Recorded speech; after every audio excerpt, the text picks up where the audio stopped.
স্বাগতম আজকের ইলাস্ট্রেটর ক্লাসে আমরা দেখব কিভাবে গুগল ক্রোম এবং রবির লোগো তৈরি করতে হয়। আমরা আজকে এই ধরনের একটি লোগো তৈরি করব। তো এই লোগোটি তৈরির জন্য আমরা প্রথমেই একটি পেজ নিয়ে নেব। আপনারা লোগো তৈরির সাইজটা জানেন যে শুধু একটা লোগো তৈরির জন্য আপনি স্কোয়ার মাপে পেজ নেবেন, অর্থাৎ 2x2 ইঞ্চি বা 5x5 ইঞ্চি পেজ নিতে পারেন, অথবা আপনার ইচ্ছামতো পেজ নিয়ে পরবর্তীতে ওইটাকে সাইজ করে কনভার্ট করে দিতে পারেন। তো যাই হোক, শুরু করি আজকে আমরা। তো আমাদের এটা তৈরির জন্য এখন আমরা নতুন একটা পেজ নিয়ে নিলাম। এখানে নেয়ার পরে দেখেন কিভাবে আমরা লোগো তৈরি করি। প্রথমেই আমি তৈরি করব রবির লোগো। তো রবির লোগোটি তৈরির জন্য আমাদের যেটি দরকার, লোগোটিতে কি কি কালার ব্যবহার করা হয়েছে সেটি দরকার। সেটি দেখার জন্য আমরা চলে যাচ্ছি ফাইল থেকে ওপেন। এখান থেকে আমার রবির লোগোটা যেখানে রাখা সেটাকে নিয়ে আসলাম। জাস্ট নিয়ে আসার পরে এটিকে আমি আমার মূল পেজে নিয়ে আসবো। নিয়ে আসার পরে এটিকে কেটে দিলাম। কাটার পরে এইটিকে একটু ছোট করে আমি জাস্ট আমার মূল পেজে রেখে দেবো এক পাশে, যাতে করে আমরা কালারগুলোকে চুজ করে নিতে পারি। তো এখন আমরা শুরু করবো। এটা শুরু করার জন্য খুব সহজেই আমরা দুটি লোগো আজকে তৈরি করব। রেক্টেঙ্গুলার টুলের কাছে যে এখান থেকে আমরা নিচ্ছি পলিগনাল টুল নিয়ে এখানে আমরা জাস্ট একটা ক্লিক করব। যেখানে একটা ক্লিক করলাম, করার পরে এখানে দেখেন সাইড, কয়টা সাইড আছে আমার, যেহেতু ত্রিভুজ আকৃতির প্রত্যেকটা দেখেন 3 সাইজ নিলাম, নিয়ে সাইডস নিয়ে ওকে করলাম। করার পরে এটাকে এখন আমি ঘুরাই দেব, শিফট ধরে ঘোরাবো যাতে করে এটা সমান আকৃতির হয়। তো এটা ঘোরানোর পরে এইটাকে এখন যেটা করব, এটাকে জাস্ট কয়েকটা কপি করব। তো তার আগে এটাকে আমি একটু উল্টায় দেব। মাউসের রাইট বাটন ক্লিক করে এখান থেকে ট্রান্সফর্ম থেকে রিফ্লেক্ট ক্লিক দিলাম। দিলে পরে দেখেন এখানে দেখাচ্ছে প্রিভিউ, অর্থাৎ এটা কপি করলে রিফ্লেক্স করলে উল্টা যাবে, আপনারা জানেন। কপি করে দিলাম। করার পরে এটাকে এখন এর সাথে একদম মাপে মাপে আমরা সেট করে দিলাম। সেট করার পরে এখানে এই দুইটাকে আমরা একটু বোঝার সুবিধার্থে একটা কালার দিয়ে রাখতে পারি, না দিলেও সমস্যা নেই।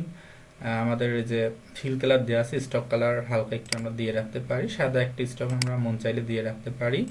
স্টকের সাইজটাকে কমায়ে 0.25 করে রাখবো। তো এখন যেটা করব, আমরা এইটাকে জাস্ট একটু ঘোরাই দেব। ঘোরানোর জন্য আমরা রোটেশন টুলের কাছে যাচ্ছি। একদম এখানে একটু ভালো করে দেখায় আপনাদের সুবিধার্থে জুম করে। এই যেখানে এখানে একটা ক্লিক দিলাম, রোটেশন ক্লিক, অল্টার ধরে এটাকে এবার রোটেশন করে একদম সমান করে এরপরে আমরা এটাকে ছেড়ে দেব। হয়ে গেল তৈরি। এবার কি আমরা এটাকে কপি করব, কন্ট্রোল ডি। দেখেন মোটামুটি আমাদের কপি হয়ে গেল। প্রায় লোগো তৈরি কাজ শেষ। আমার পেজের একটু উপরের দিকে চলে যাওয়ার কারণে এটাকে আমি একটু নিচের দিকে নামাই আনি, তারপরে আপনাদের দেখাই। একটু ছোট করে নিই। তো এখানে এখন যে কাজটি করব, এটাকে আর একটা ঘোরাতে হবে। এটাকে ঘোরানোর জন্য আবারও একই কাজ, রোটেশনে ক্লিক দিলাম, দিয়ে একদম এখানে ক্লিক দিয়ে অল্টার ধরে নিয়ে এটাকে জাস্ট সমান করে এই মাপে এটাকে আমি ছেড়ে দেবো। এখন হয়ে গেল আমার রবির লোগো। তো এখানে এখন আমাদের কালার দিতে হবে। কালার দেওয়ার জন্য যে কাজটি করব, খুব ইজি কাজ। এটাতে যদি কালার দিতে চাই, সরাসরি আমরা চলে যাব আমাদের এই যে কালারে যেয়ে এখান থেকে যদি আমরা হলুদ কালার করতে চাই, সেক্ষেত্রে আমরা হলুদ কালারে ক্লিক দেব। দেখেন কালার পড়ে গেল। তো এর থেকেও সহজে আমরা কালার করতে পারি। সেজন্য আমরা যে কাজটি করব, আমাদের পেইন্ট বাকেটের সাহায্যে আমরা কালার করতে পারি। আমরা পেইন্ট বাকেট দিয়েও করতে পারি। দেখেন লাইভ পেইন্ট বাকেট। অথবা আমরা খুব দ্রুত কালার করার জন্য যেটি করব, আমাদের এই যে আইড্রপার টুল দিয়ে এখানে খুব ইজিলি কালার করব। এখানে একটা ক্লিক দিলাম, আইড্রপার টুল দিয়ে এখানে একটা ক্লিক দিলাম, কালার পড়ে গেল। আবার দেখেন এইখানটাতে একটা ক্লিক দিলাম, আইড্রপার টুল নিয়ে যায় এইখানে ক্লিক দিলাম। খুব ইজি ভাবে কালারটি পড়ছে, তবে এই কালারটি আমাদের আরেকটু গাঢ় দেওয়া লাগবে। এই জন্য আমরা এইখান থেকে একটু গাঢ় কালার দিয়ে নিই। ওকে, আর এইটাতে যেটা করব আমরা কালার সেম ভাবে এইটিতে কালার করার জন্য এটা থেকে ক্লিক দিয়ে নিলাম, আইড্রপার দিয়ে এখানে একটা ক্লিক দিলাম, চলে আসলো কালার। আবারও সেম কাজ, এটা তো লাল আছেই, তবে এটাকে গাঢ় লাল করতে হবে। আইড্রপার দিয়ে এটাতে ক্লিক দিলাম, হয়ে গেল। আবারও সেম ভাবে এটাতে ক্লিক দিলাম, আইড্রপার দিয়ে এটাতে ক্লিক দিলাম, আমাদের কালার তৈরির কাজ শেষ। এখন দেখতে পাচ্ছেন যে এখানে গ্রেডিয়েন্ট ব্যবহার করা হয়েছে, তো এই গ্রেডিয়েন্ট আমরাও ব্যবহার করব। এখন গ্রেডিয়েন্ট ব্যবহারের জন্য যে কাজটি করতে হবে, যদি আমরা এটিতে গ্রেডিয়েন্ট ব্যবহার করতে চাই সেক্ষেত্রে আমাদের কালারে চলে যেতে হবে। কালারে যে এই যে গ্রেডিয়েন্ট কালারে যে এখান থেকে আমরা গ্রেডিয়েন্ট দিয়ে দিতে পারি। তো এখানে গ্রেডিয়েন্টের কালারটি যেটি হবে এখান থেকে আমরা সিলেকশন করব। এই যে আমাদের এখান থেকে যে আমাদের যে কালারটি দরকার আমরা সেটিকে নিয়ে আসব। এখানে আমাদের মোটামুটি দরকার একটু গাঢ় জাতীয় হলুদ, এই যে কালারটা নিয়ে আসলাম। তবে গ্রেডিয়েন্টটা আমাদের দেখেন দিয়ে আছে লাইনার আর রেডিয়াল, এখানে আমরা লাইনারই রাখবো। আর এই মাথাতেও আমাদের একটু এই কালারটা ঠিক হয়নি, ঠিক করে দিই। এই গাঢ় হলুদটা নিচ্ছি, আর সেই সাথে এই পাশটাতেও একই কালার নেবে, এটাকে ডিলিট করে দিই। এইটাকে একটু হালকা করে দেব। হালকা করার জন্য আমরা এখান থেকেও নিতে পারি অথবা এখান থেকেও স্কেলের মাধ্যমে নিয়ে নিতে পারি। দেখেন এই যে কালারগুলো একটু মিসিং করতে মানে অ্যাডজাস্ট করতে একটু সময় লাগে, তারপর আমরা করে দিই। এই যে প্রায় হয়ে গেল। আর এটাকে যদি আর একটু গাঢ় করতে চাই তাও করে দিতে পারি, যেখান থেকে আমরা খুব সহজে করতে পারি। আপনাদের সবভাবে দেখাচ্ছি যাতে বুঝতে সুবিধা হয়। দেখেন এইবার এখান থেকে আমরা স্কেলের সাহায্যে করছি, কালারটা অনেক দ্রুত হচ্ছে। এটাকেও যদি একটু গাঢ় করতে চান এখানে ডাবল ক্লিক করলে যে স্কেল চলে আসছে, আপনার স্কেলের মাধ্যমে এটাকে একটু গাঢ় করে নিতে পারেন। তো ওকে, এখন কালারটি দেখেন ঠিকঠাক মতো পড়েনি। আমার এই পাশটা পুরোটা গ্রেডিয়েন্ট ফেলানোর দরকার, এই জন্য দেখেন ডিগ্রি আছে, এই ডিগ্রির এখানে ক্লিক দিয়ে এটাকে আমরা 90 ডিগ্রি করে দিচ্ছি, কালারটা অটোমেটিক ঘুরে গেল। অথবা যদি আপনার মনে চায় যে না মাপ ঠিক নেই, আপনি অ্যারো কির সাহায্যে ডিগ্রিটাকে ঘোরান, ঘুরায় কালারটা অ্যাডজাস্ট করে নিতে পারেন। এই দেখেন একদম ঠিকঠাক মতো কালারটি পড়ে গেল। তো এইভাবে খুব সহজে আমরা এখানে তৈরি করে ফেললাম। তো আমাদের যে মাঝখানে যে ফিল কালার দিছিলাম, স্টক কালার দিছিলাম, এটিকে আমরা এখন তুলে দিচ্ছি। দেখেন সুন্দর একটি রবির লোগো তৈরি হয়ে গেল। এখন আমরা এখানে যেটি করব, আমাদের এখানে রবি লিখে দেবো। আমরা লেখার নিয়ম সবাই জানেন, টেক্সট থেকে আমরা এখানে সূত্র নিয়ম দিয়ে সিলেক্ট করব, ফন্ট সাইজ ইচ্ছা মতো দেব, দিয়ে লাল একটি কালার দিয়ে এখানে আমরা রবি লেখাটি লিখে এইখানে আমরা সেট করে দেব। তাহলে হয়ে গেল আমাদের রবির লোগো। তো এটাকে আমি এখন একটু ফাঁকা জায়গায় রাখছি। এরপরে আমরা এখন দেখব গুগল ক্রোম কিভাবে তৈরি করতে হয়। তো এটাও খুব সহজে আমরা তৈরি করতে পারবো। গুগল ক্রোম তৈরি করার জন্য আমরা আবারও সেই একই কাজ করব। এখান থেকে রাউন্ড রেক্টেঙ্গুলার টুল নেব, নেয়ার পরে এইখানে আমরা শিফট ধরে একটা রাউন্ড দিয়ে নেব। তো এটা দেখতে পাচ্ছেন গোল হয়নি, আমরা সঠিকটা বেছে নিই। এই যে এটা নিতে হবে, ইলিপস টুল, এটা রাউন্ড করলাম। এখানে আমাদের আপাতত একটা আমরা স্টক দিয়ে রাখবো, ফিলটাকে অফ করে রাখবো, কারণ আমাদের ফিল এখানে আমাদের ইচ্ছা মতো দেব।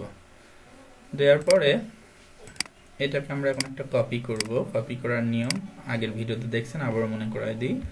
কন্ট্রোল সি, কন্ট্রোল এফ দেওয়ার পরে কিবোর্ড থেকে শিফট অল্টার ধরে এটাকে আমরা মাউস দিয়ে ধরে হালকা একটু টান দিয়ে দিলাম, হয়ে গেল। আবারও কন্ট্রোল সি, কন্ট্রোল এফ, আবারও শিফট অল্টার ধরে এটাকে টান দিয়ে দিচ্ছি, মোটামুটি যে মাপে দিলে ভালো লাগে, মোটামুটি গুগলের লোগো তো সবাই দেখছেন, এই মাপে এটাকে টান দিয়ে ছেড়ে দিলাম। দেওয়ার পরে এখন আমাদের মূল কাজটি বাকি, সেটা হচ্ছে এটাকে 3টি ভাগে আমরা ভাগ করব। সেজন্য যে কাজটি আমরা করব, একটু জুম করে আপনাদের সুবিধার্থে দেখাই। এই জন্য এখানে আমরা এখন চলে যাচ্ছি লাইন টুলের কাছে। তার আগে আমরা এখানে দেখে নেব যে আমাদের এই যে পয়েন্টারটা, মিডিল পয়েন্টারটা কোথায়, যে এই পয়েন্টার থেকে আমাদের লাইনটাকে টানতে হবে। পয়েন্টটাকে আমি ঠিকঠাক মতো দেখে নিলাম। এখানে এখন আমি লাইন টুলের সাহায্যে ঠিক একদম এই জায়গাটায় ক্লিক দেওয়া লাগবে, এদিক ওদিক হওয়া যাবে না। শিফট ধরে একটা ক্লিক দিয়ে এটাকে টেনে নিয়ে আমার একদম যতদূর দরকার টেনে ছেড়ে দিলাম। ছাড়ার পরে এখন আমরা যেটা করব, এই যে রোটেশন টুল নিয়ে একদম এই মাঝ বরাবর একটা ক্লিক দেব। কিন্তু তার আগে একটা কথা বলে রাখি, ক্লিক দেওয়ার আগে অবশ্যই আপনাকে অল্টার ধরতে হবে, তা নাহলে এটা রোটেশন ঠিক করে হবে না। শুধুমাত্র এইটার ক্ষেত্রে প্রযোজ্য, যেহেতু আপনি মাঝখান থেকে এটাকে রোটেশন করবেন। এটাকে এখন আমি অল্টার ধরে, যে মাঝ পয়েন্টার দেখাচ্ছে আপনার, অল্টার ধরে জাস্ট একদম মিডিল বরাবর একটা ক্লিক করে দিলাম। ক্লিক করার সাথে সাথে আপনার দেখেন রোটেশন যে কত ডিগ্রি অ্যাঙ্গেল হবে এটা দেখাচ্ছে। এটাকে যেহেতু 360 ডিগ্রি, আমরা 120 ডিগ্রি করে ভাগ করে দেবো। এটাকে 120 ডিগ্রি দিয়ে এটাকে আমি কপি করে দিলাম। অলরেডি হয়ে গেল। আর একটা কন্ট্রোল ডি প্রেস করে দিলাম। দেখেন আমার খুব সুন্দরভাবে এটা সার্কেলটি তৈরি হয়ে গেল। এখন আমাদের 3টা ঘরে 3টা কালার করতে হবে। তো এই কালারগুলো করার জন্য আমরা এখন যে কাজটি করব সেটি হচ্ছে, আমরা এখন অবজেক্ট থেকে আপনার লাইভ পেইন্টে যাব। লাইভ পেইন্ট কি, কারণ যেহেতু পেইন্ট ব্যাকেট টুল দিয়ে আমরা কালার ফেলতে পারি, যে এখান থেকে আমরা মেকে ক্লিক দেব। একটু ভালো করে দেখেন, অবজেক্ট, লাইভ পেইন্ট, মেক করার পরে আমাদের এটা দেখেন একটু আলাদা আলাদা হয়ে গেল। তো এখন আমরা এখান থেকে আমাদের লাইভ পেইন্ট ব্যাকেট টুল নিচ্ছি, নিয়ে এখান থেকে কালার ফেলানোর জন্য আমরা এখান থেকে ফার্স্টে রেড কালারটাকে চুজ করে নিচ্ছি, নিয়ে এখানে একটা ক্লিক দিলাম, পড়ে গেল আমার রেড কালার। আবারও সেম কাজ, এখান থেকে কালারটাকে আবার চুজ করব, চুজ করে এখান থেকে আমরা এখন ফেলবো গাঢ় সবুজ কালার। এই যে গাঢ় সবুজটাকে নিয়ে নিলাম, নিয়ে এই ঘরে ফেলে দিলাম। এরপরে আমরা নিয়ে নেব হলুদ কালার। এই যে এখান থেকে হলুদের কাছে যে আমরা গাঢ় হলুদ নেব, ওকে ফেলে দিলাম হলুদ কালার। দেখেন হয়ে গেল কিন্তু আমার গুগল ক্রোম। এখন মাঝখানে আমাদের যে কালারটি লাগবে সেটি হচ্ছে নীল কালার। এখান থেকে আমরা গাঢ় একটি নীল নিয়ে ফেলে দিলাম। তো দেখতেই পাচ্ছেন কত সহজভাবে আমরা গুগল ক্রোমের লোগোটি তৈরি করলাম। এখন যে কাজটি করতে হবে, এটা থেকে আমাদের যে কালারটি দেওয়া ছিল, অর্থাৎ এই কালারটিকে আমরা নান করে দিলাম। হয়ে গেল আমাদের চমৎকার লোগো। তো এইটাকে আমরা এখন একটি গ্রুপ তৈরি করে নেব, কন্ট্রোল জি তৈরি করে নিয়ে আমাদের এখন আমরা ভিউ করে দেখি যে কেমন লোগো আমরা তৈরি করলাম। দেখেন এখানে খুব চমৎকার ভাবে আমরা দুইটি লোগো তৈরি করে ফেললাম। তো এই ছিল আজকের ভিডিওতে। ধন্যবাদ সবাইকে।